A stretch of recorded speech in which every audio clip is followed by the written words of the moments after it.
నమస్తేనండి. నేను వెల్లి చక్రధర్. ఇవాళ మన ఛానల్‌లో చాలామంది కాల్ చేస్తున్నారండి ఈ మధ్య. మేము మ్యూచువల్ ఫండ్స్ ఇన్వెస్ట్‌మెంట్ చేస్తున్నామండి ఆల్రెడీ. కొన్ని ఎస్ఐపి స్టార్ట్ చేశాము. గ్రో యాప్‌లో స్టార్ట్ చేశాము. జన్‌మనీలో స్టార్ట్ చేశాము. అలాగే జీరోదాలో స్టార్ట్ చేశాము మ్యూచువల్ ఫండ్స్ అని చెప్తున్నారు.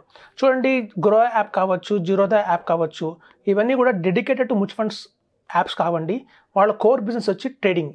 ఇవాళ చూడండి, ట్రేడింగ్‌లో సెబీ చెప్పినా, అలాగే నేషనల్ స్టాక్ ఎక్స్చేంజ్ చెప్పినా, అలాగే జీరోదా ఎండీ కామత్ చెప్పినా కూడా కేవలం స్వల్పంగా తక్కువ మంది మాత్రమే అందులో గెయిన్స్ చేస్తున్నారు. మెజారిటీ మంది లాస్ అవుతున్నారు. చాలా ఇన్కమ్ పోగొట్టుకుంటున్నారు.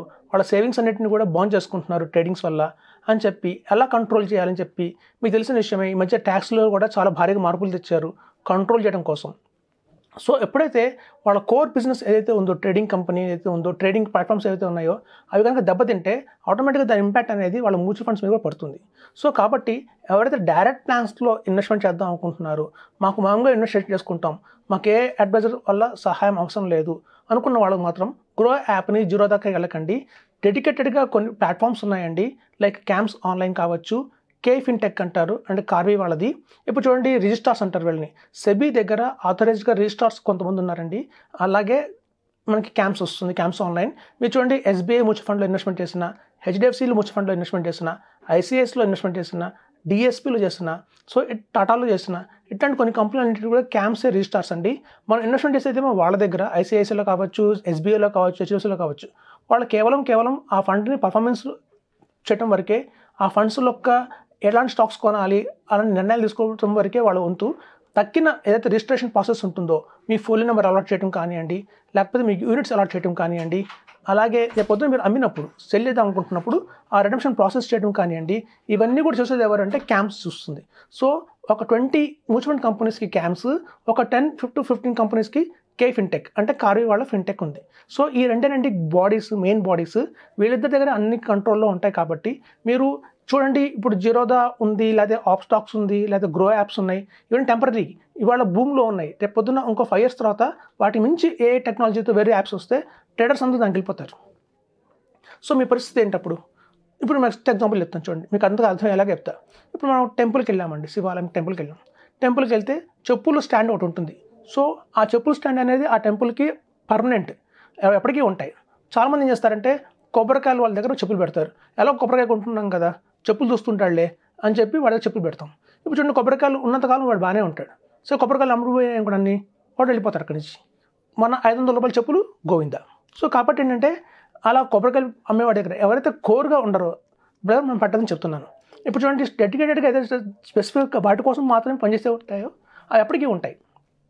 ఇప్పుడు క్యాంప్స్ ఆన్లైన్ కావచ్చు, కే ఫిన్టెక్ కావచ్చు, వీళ్ళు రిజిస్టార్స్ కాబట్టి వీళ్ళు 20 ఏళ్ళు, మీరు లాంగ్ టర్మ్లో 15 ఏళ్ళు 20 ఏళ్ళు ఉంచుకున్నా కూడా మనం నిర్భయంతంగా ఉంటాము. ఇప్పుడు చూడండి, ఈ మధ్య కొత్తగా వచ్చింది ఒక మైక్రోసాఫ్ట్లో క్లౌడ్లోకి ఎర్రర్ వచ్చి ప్రతి వాళ్ళకి బ్లూ స్క్రీన్ కనిపించడం మొదలుపెట్టింది. మనం యాప్స్ చూసుకుంటాం. యాప్స్ ఎంతవరకు నమ్మాలంటే కేవలం వెసులుబాటు కోసమే. ఓకే, ఇవాళ నా వాల్యూ ఎంత ఉంది, నేను అడిషనల్ పర్చేస్ చేయాలంటే పర్చేస్ చేయొచ్చు, ఒక స్కీమ్ నుంచి ఇంకో స్కీమ్ మారచ్చు, ఒక స్కీమ్ గురించి అమ్ముకోవచ్చు. ఇట్లాంటి సదుపాయాల కోసమే మనకి కదా మన యాప్ కావాల్సింది. ఇప్పుడు అలాంటిది మనకు బ్లూ స్క్రీన్ కనిపించింది అనుకోండి, ఏదైనా ఎర్రర్స్ వచ్చి లేదా సర్వర్లో ఇష్యూ వచ్చి హ్యాకర్స్ అనే హ్యాక్ చేస్తే మన పరిస్థితి ఏంటి? అదే మీకు క్యాంప్స్ కానీ, కే ఫిన్టెక్ కానీ ఆల్ ఓవర్ ఇండియాలో 200 బ్రాంచెస్ ఉంటాయి. బ్రాంచెస్ ఫిజికల్గా ఉంటాయి.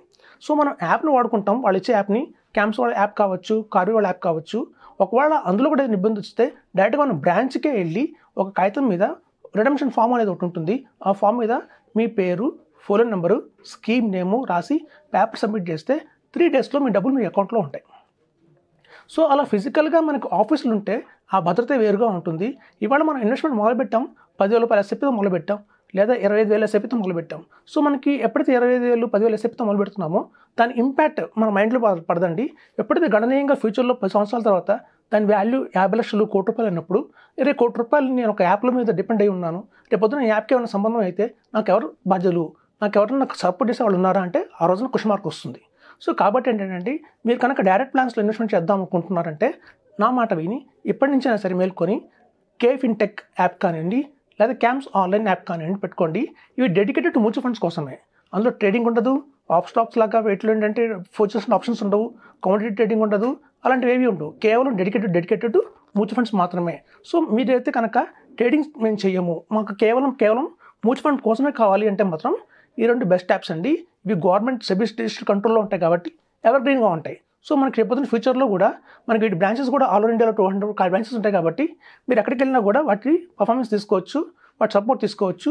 రేపు అమ్మే విషయంలో కావచ్చు, రేపొద్దున నామినీ చేంజ్ విషయంలో కావచ్చు, లేదా మనకేమైనా అయింది మన నామినీ వెళ్ళి సంప్రదించినా కూడా బ్రాంచ్లో వాళ్ళు హెల్ప్ చేస్తారు. మనకైతే యాప్లో ఉంటే కనుక మనకు తప్ప ఇంక వేరే వాళ్ళకి తెలియదు. సో కాబట్టి ఈ రిస్క్ చాలా ఉందండి.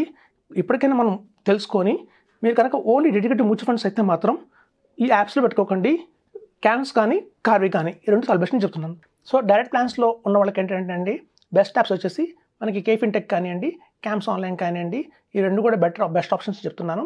అలాగే మీరు కనుక రెగ్యులర్ స్కీమ్స్తో కనుక ఒక అడ్వైజర్తో మాత్రం ట్రావెల్ చేస్తే, అది కూడా ఒక కార్పొరేట్ అడ్వైజర్ దాని వాళ్ళతో కాపరేట్ చేస్తే మీకు అదనంగా కూడా ఇంకో 200 బ్రాంచ్లు యాడ్ అవుతాయండి. ఇప్పుడు చాలామంది అనుకుంటారు రెగ్యులర్లో మనకి వెళ్తే కనుక ఎక్స్పెన్స్ రేషియో ఎక్కువ ఉంటుంది, ఒక 0.5% ఎక్స్ట్రా వెళ్తుంది అనుకుంటామే తప్ప మనకి ఆఫ్లైన్లో వాళ్ళ ద్వారా 200 బ్రాంచ్లు అక్రాస్ ఇండియాలో మనకి సర్వీస్ లభిస్తుంది.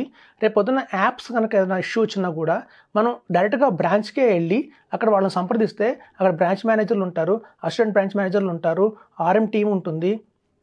సో చాలామంది ప్రాసెస్ చేసే యూనిట్ మెంబర్స్ ఉంటారు కాబట్టి వాళ్ళు ఎవరిని అడిగినా రిక్వెస్ట్ చేసినా కూడా మళ్ళీ బలానా ఫోన్ నెంబరు మన పాన్ నెంబర్ని ఇచ్చేస్తే మన స్కీమ్ నేమ్ చెప్పేస్తే అప్పటికప్పుడు రెడమిషన్ చేసుకోవచ్చు. సో కాబట్టి ఏంటంటే 0.5% ఎక్స్పెన్స్ రేషియో ఎందుకు ఎక్స్ట్రా వెళ్తుందంటే వీళ్ళు ఫిజికల్గా చాలా బ్రాంచ్లు మెయింటైన్ చేస్తారు కాబట్టి మన బ్రాంచ్లో ఒక మెయింటైన్ చేయాలంటే వాటి అద్దె కట్టాలి, రెంట్ ఉంటుంది, అలాగే మేనేజర్లు ఉంటారు, వాళ్ళు శాలరీస్ ఇవ్వాలి. సో మీకు సర్వీస్ అడిషనల్గా వస్తుంది.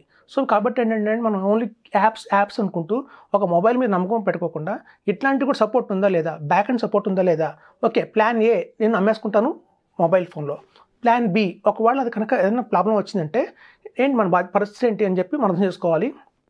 ఎందుకంటే మన కష్టార్జితం కాబట్టి మనం చాలా కేర్ఫుల్గా ఉండాలి.